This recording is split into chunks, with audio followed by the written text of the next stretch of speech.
Barbershop conversation. Go ahead, hit the subscribe button. I'm still stuck on this Alton Sterling assassination. And you know what I was thinking? You know how we have, we used to have the Black Writers Association. I think minority police officers need to have their own union. And the reason why I say this is I genuinely believe why minority police officers don't speak up is because their superiors are quite possibly the majority affluent and white. Because if you look at all the press conferences with all these police, uh, black people being killed, the person speaking on the matter is always a white person in charge. And I genuinely believe that black, Asian, Latino police officers, sheriffs, all inclusive, need to have their own union and need to have some power because they have no say so. And when you look at some of these, I think it was Eric Gardner. It was a black woman. It was a male black cop. They just stood. They stood. They stood by the side and laid silent. And I genuinely believe that it would help the problem, but I also believe minority police officers. I'm speaking of blacks, not exclusively, but primarily, need to be more boisterous. Need to be more loud because I can't see myself laying idle while a white cop chokes out a black kid for a cigarette, for selling CDs. The punishment doesn't fit the crime. It's like in the early '80s when they were giving people 10 years for smoking crack. The punishment doesn't fit the crime, you know. And I definitely have a problem with people laying idle. But when you weigh the pros and cons, I can see how black and minority officers lay idle because they have to, one, they have a wife, they have a few kids, they have a mortgage payment, and they have a career on the line. They know inst- instinctively that if they react to this, it is cause for subordination, because they have something called the blue flu or the blue code or something like that, where all police officers stick side by side. And Peter Rosenberg spoke about this so eloquently on Hot 97 this morning. That video is probably going viral by now. If you haven't seen it, you can see it on my channel. But if we do a better job, if police officers do a better job at policing police officers and holding each other accountable, it would help. But starting a union would be much more beneficial. And it's funny how people always complain, well, you're segregating this, you're segregating that. But this is a great example of why minorities need to stick together, especially in potentially powerful positions, because at the end of the day, police officers are the judge and the jury on these streets. They have the right to uh, put you in jail for a fake crime, knowing you can't afford lawyers and you got public defendants. It happens all the time. And I'm just hoping and praying that uh, there can be answers. Like I said again, I hope that those police officers that murdered, assassinated, and executed Alton Sterling gets life in prison.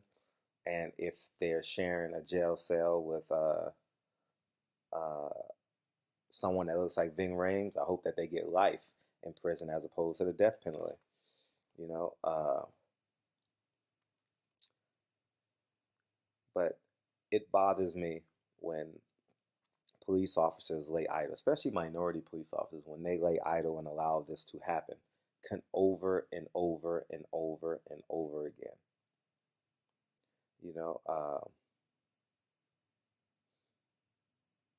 one man can't can't save the world per se, but I mean, I have 1,700 subscribers. I'm doing the best I can, and getting this message out. using my platform for whatever it's worth. And I genuinely hope that we can make a difference. And now, me being a black man, I'm definitely more empathetic towards this. Uh, but if this was a Mexican kid, I would be as outraged. You know, I would be. It would bother the living shit out of me if uh, a cop held a Mexican kid down to the ground and shot him at gunpoint and murdered, assassinated, and executed. I think we need to use these words. You know, killed is too soft of a term because killed is used every day in the news. Like we need to use executed, assassinated. You know, murdered. We need to use terms like this to get knee-jerk, impulsive reactions from mass America. And if it was an Asian kid, I would be as outraged, you know. Um, man, as beautiful as we make America to be, we still have looming large flaws, you know. And I'm using my platform, so police officers, you need to hold yourself accountable. And I would say, I don't know how you create a union. I don't know the logistics in it, but minority police officers need to have their own union.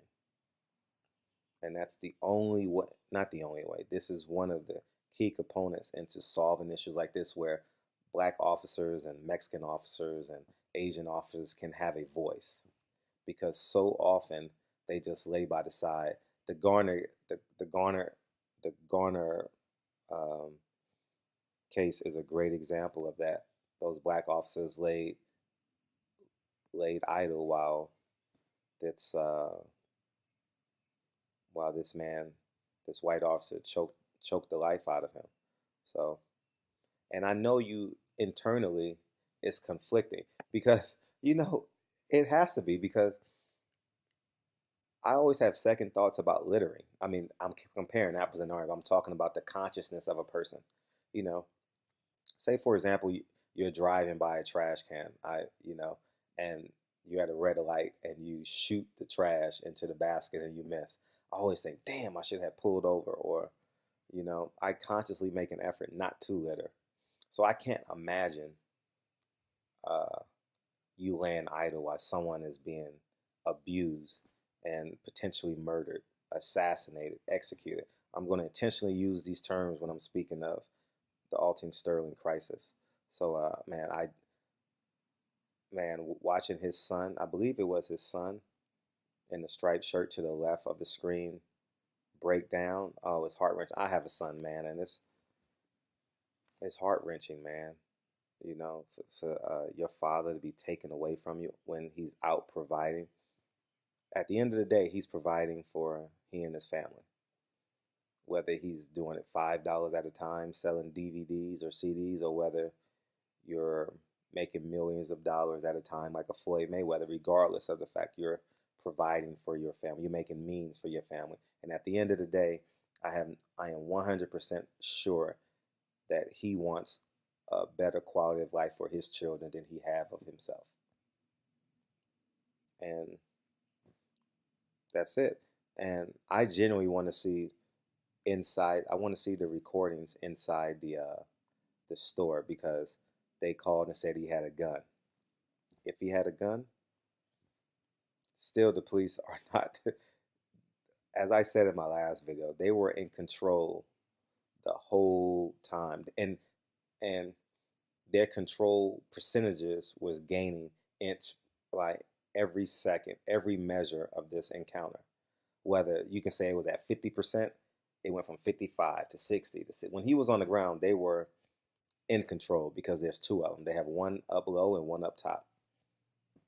You definitely have a competitive advantage. So, barbershop conversation, hit the subscribe button. This is going to be an ongoing conversation. All these killings hit home, one because I'm black, and two is because I'm a father now. And to see a father taken away from his family, uh, it's uh, it's tough, man, because at the end of the day, all we want to be is great men and great fathers, you know.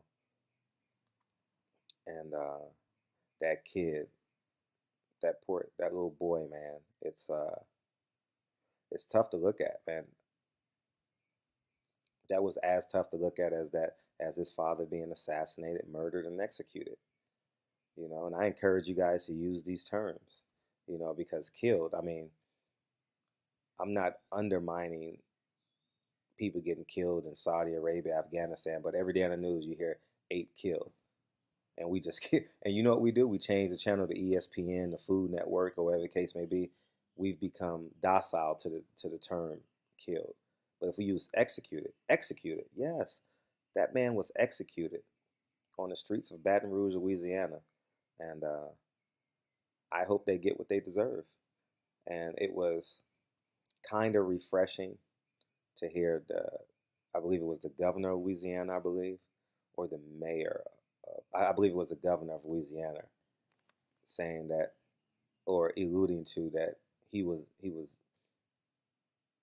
moved and disapproved of that policeman's action. So, barbershop conversation. Hit the subscribe button. And if you're a police officer, we all know we all have police officers in our family, I'm sure. But I believe that we need